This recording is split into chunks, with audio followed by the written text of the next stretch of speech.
Good morning student, welcome to physics class. Physics class में आपका स्वागत है। ये वीडियो उन बच्चों के लिए है जो 12th हिंदी मीडियम में पढ़ते हैं। ओके, और जैसे कि हमने कल डिस्कस किया था, कल हमने आपको अवतल और उत्तल दर्पण के बारे में बताया था। आज हम दर्पण से, गोलीय दर्पण से संबंधित कुछ महत्वपूर्ण परिभाषाओं के बारे में अध्ययन करेंगे। तो सबसे पहले नई परिभाषा हमारी है ध्रुव।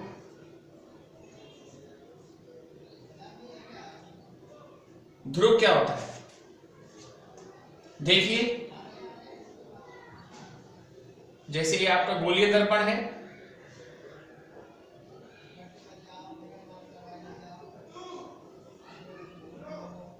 ये दर्पण का, गोलीय दर्पण का मध्य बिंदु, गोलीय दर्पण का मध्य बिंदु आपका क्या कहलाता है? दर्पण का ध्रुव। ये आपका ध्रुव है O।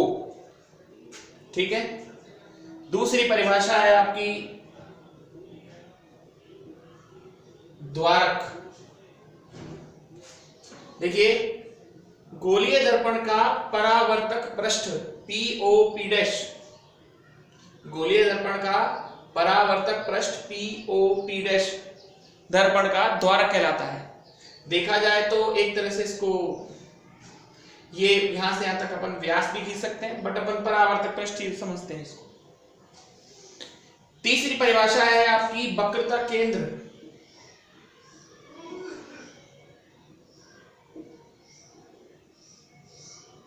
वक्रता केंद्र, आपको मैंने कल कहा था गोलीय दर्पण एक खोखले गोले का कटा हुआ भाग होता है। ये जिस गोले का कटा हुआ भाग होता है उसका केंद्र ही आपका क्या कहलाता है? वक्रता केंद्र। गोलीय दर्पण जिस खोखले गोले का कटा हुआ भाग है उसका केंद्र क्या कहलाता है? आपका वक्रता केंद्र। इसके बाद आती है आपकी वक्रता त्रिज्या।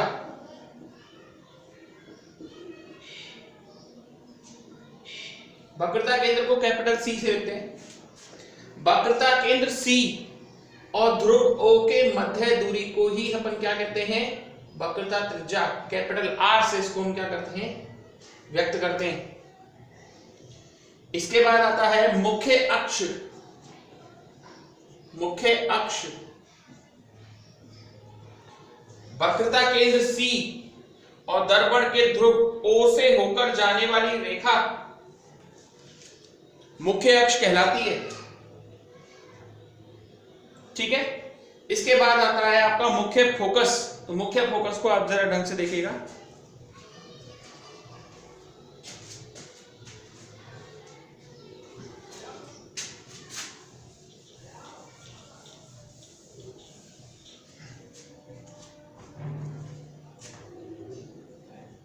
देखिए मुख्य फोकस क्या है?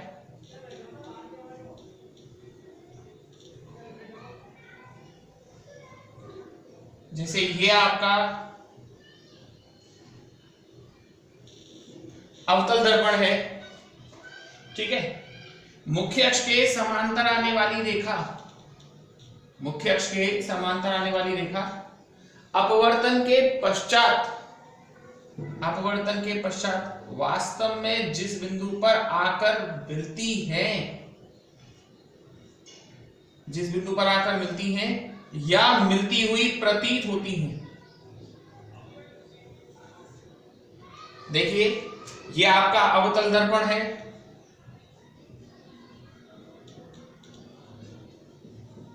और ये देखिए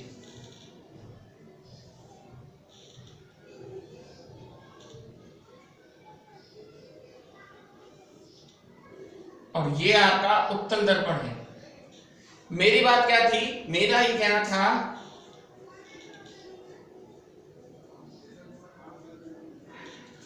मुख्य अक्ष के समांतर आने वाली रेखा अपवर्तन, परावर्तन के पश्चात, परावर्तन के पश्चात जिस बिंदु पर आकर मिलती हैं, वास्तव में जिस बिंदु पर आकर मिलती हैं या मिलती हुई प्रतीत होती हैं, वो आपका मुख्य फोकस कहलाता है।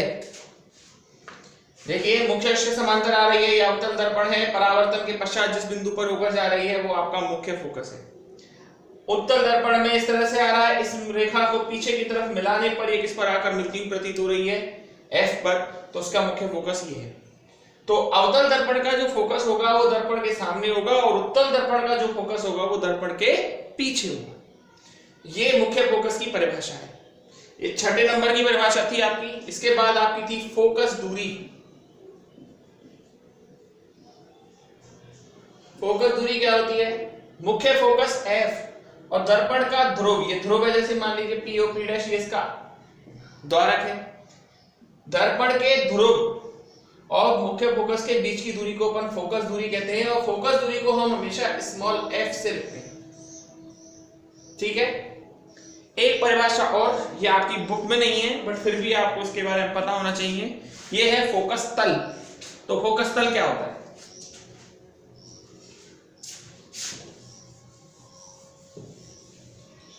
देखिए, जैसे ही आपका मुख्य फोकस है, ठीक है, अगर आप मुख्य फोकस के लंबवत कोई पृष्ठ बनाएं, मुख्य फोकस के लंबवत आप कोई पृष्ठ बनाएं, मतलब मुख्य फोकस से होता हुआ आप कोई काल्पनिक पृष्ठ बनाएं लंबवत, तो उसको बोलते हैं फोकस तल। ये आपका फोकस तल है। ये वो हिस्सा है जहां प्रतिबिंब बनता है। ये आपका वो हिस्सा है जहां प्रतिबिंब बनता है। POP' आपका द्वारक है। ठीक है। तो ये दर्पण से संबंधित 8 महत्वपूर्ण परिभाषाएं थी। इनमें कोई परेशानी नहीं आएगी। इसके बाद हमारा जो नेक्स्ट टॉपिक है वो काफी महत्वपूर्ण है और वो है चिन्ह परिपाटी। ठीक है। तो हम देखते हैं चिन्ह परिपाटी कैसे।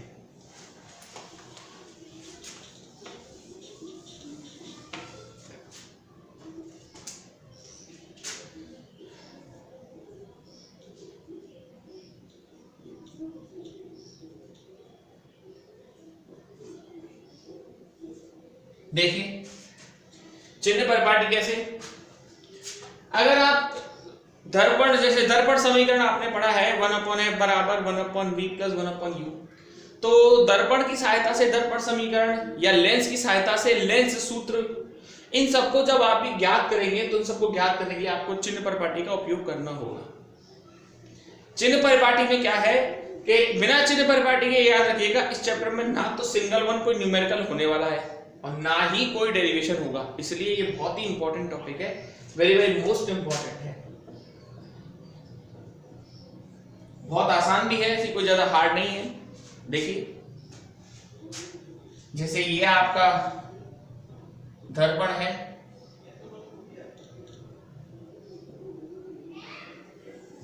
ठीक है। तो सबसे पहला पॉइंट,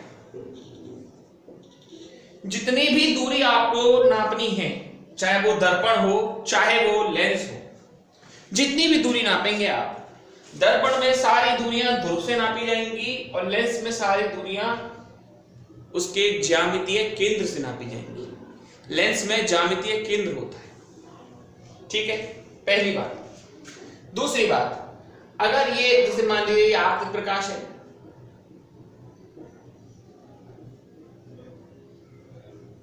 आपतित प्रकाश, अगर आप आपतित प्रकाश की दिशा में दूरी नाप रहे हैं, यहां से स्टार्ट करेंगे, और अगर इंसिडेंट लाइट यानी आपतित प्रकाश की दिशा में अगर आपने कोई दूरी नापी, जिस दिशा में प्रकाश चल रहा है, अगर उस दिशा में आपने कोई दूरी नापी तो वो हमेशा धनात्मक ली जाएगी। ये दूसरा पॉइंट है आपका। और अगर आपतित प्रकाश के विपरीत दिशा में नापी आपने, आपतित प्रकाश के विपरीत दिशा में, तो आपतित प्रकाश के विपरीत दिशा में नापी गई दूरी आपकी कैसी होंगी? ऋणात्मक। ढंग से समझ लें, आपतित प्रकाश की दिशा में नापी गई दूरी धनात्मक और आपतित प्रकाश के विपरीत दिशा में नापी गई दूरी कैसी होंगी? ऋणात्मक। तीसरा पॉइंट देखिए, अगर आप मुख्य अक्ष के ऊपर ऊपरी मुखी अगर ऊपर की तरफ आप कोई दूरी नापेंगे तो वो होगी धनात्मक, और अगर मुख्य अक्ष के नीचे की तरफ दूरी नापेंगे अधोमुखी, तो वो दूरी होगी आपकी ऋणात्मक। ये बहुत इंपॉर्टेंट है, तीनों पॉइंट्स इसको ढंग से देखिए। दोबारा बताते हैं एक बार। पहला पॉइंट क्या था? पहला पॉइंट ये था कि सभी दूरियां दर्पण में ध्रुव से या लेंस में प्रकाशिक केंद्र से नापी जाएगी। अब ये लेंस नहीं है, दर्पण चल रहा है। जब लेंस आएगा तो वहां पर हम आपको प्रकाशिक केंद्र के बारे में बताएंगे। दूसरी बात, आपतित प्रकाश की दिशा में नापी गई दूरी धनात्मक और आपतित प्रकाश के विपरीत दिशा में नापी गई दूरी कैसी होंगी? ऋणात्मक। इस दिशा में नापी गई दूरी धनात्मक और उसके विपरीत नापी गई दूरी कैसी होंगी? ऋणात्मक। अगर आप मुख्य अक्ष के लंबवत ऊपर की ओर जाएंगे तो वो दूरी आपकी धनात्मक होगी, और उसके नीचे जाएंगे तो वो दूरी आपकी क्या होगी? ऋणात्मक। 3 पॉइंट है, हर जगह ये लगाने हैं, बड़ा ही सोच समझ के विचार के इन पॉइंटों को लगाएंगे। अगर आपने चिन्ह पर पाटी लगाने में गलती की तो आपके आंसर सारे गलत आएंगे, इसलिए इसको बहुत अच्छी तरीके से समझिए, और ये बहुत इंपॉर्टेंट भी है। एक बार एग्जाम में खाली चिन्ह पर पाटी आपसे पूछा भी गया है, ठीक है। अब इसमें हम आगे चलते हैं। देखिए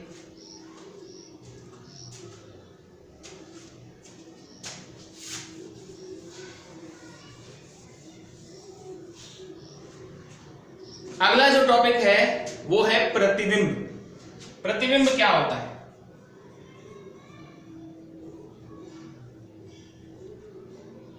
प्रतिबिंब देखिए, कल भी मैंने आपको समतल दर्पण द्वारा प्रतिबिंब के बारे में बात की थी, और मैंने उसमें लिखवाया भी था कि प्रतिबिंब निर्माण के लिए कम से कम 2 बिंदु चाहिए होते हैं। तो प्रतिबिंब क्या होता है? दर्पण द्वारा परावर्तन अथवा लेंस द्वारा अपवर्तन के पश्चात प्रकाश किरणें वास्तव में जिस बिंदु पर मिलती हैं या मिलती हुई प्रतीत होती हैं, प्रतिबिंब का निर्माण करती हैं, है ना। दोबारा सुनिए, दर्पण द्वारा मतलब परावर्तन द्वारा, दर्पण द्वारा परावर्तन अथवा लेंस द्वारा अपवर्तन के पश्चात प्रकाश किरणें वास्तव में जिस बिंदु पर मिलती हैं या मिलती हुई प्रतीत होती हैं, प्रतिबिंब का निर्माण करती हैं। 2 या 2 से अधिक किरणें इसमें कम से कम चाहिए होती हैं। तो प्रतिबिंब 2 तरह के होते हैं। एक होता है आपका वास्तविक प्रतिबिंब, वास्तविक प्रतिबिंब। तो वास्तविक प्रतिबिंब क्या है? 2 या 2 से अधिक प्रकाश किरणें दर्पण से परावर्तन अथवा लेंस से अपवर्तन के पश्चात जिस बिंदु पर वास्तव में आकर मिलती हैं, उस जगह बनता है वास्तविक प्रतिबिंब। वास्तविक प्रतिबिंब सदैव उल्टा बनता है और इसे पर्दे पर प्राप्त किया जा सकता है। ढंग से सुनिएगा, वास्तविक प्रतिबिंब सदैव उल्टा बनता है और इसे पर्दे पर प्राप्त किया जा सकता है। दूसरा है आपका आभासी प्रतिबिंब।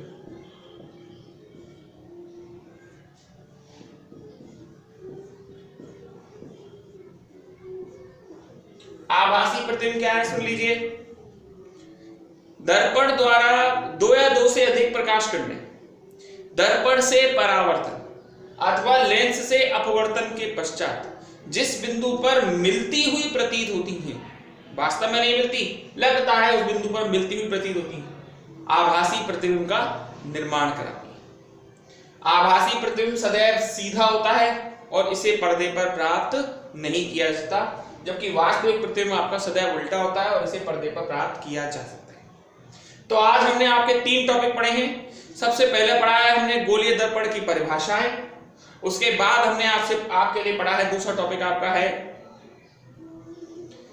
चिन्ह परिपाटी, और तीसरा हमारा जो टॉपिक है वो है प्रतिबिंब। इसके बाद प्रतिबिंब निर्माण है, दर्पण द्वारा प्रतिबिंब निर्माण, उसको भी बताएंगे।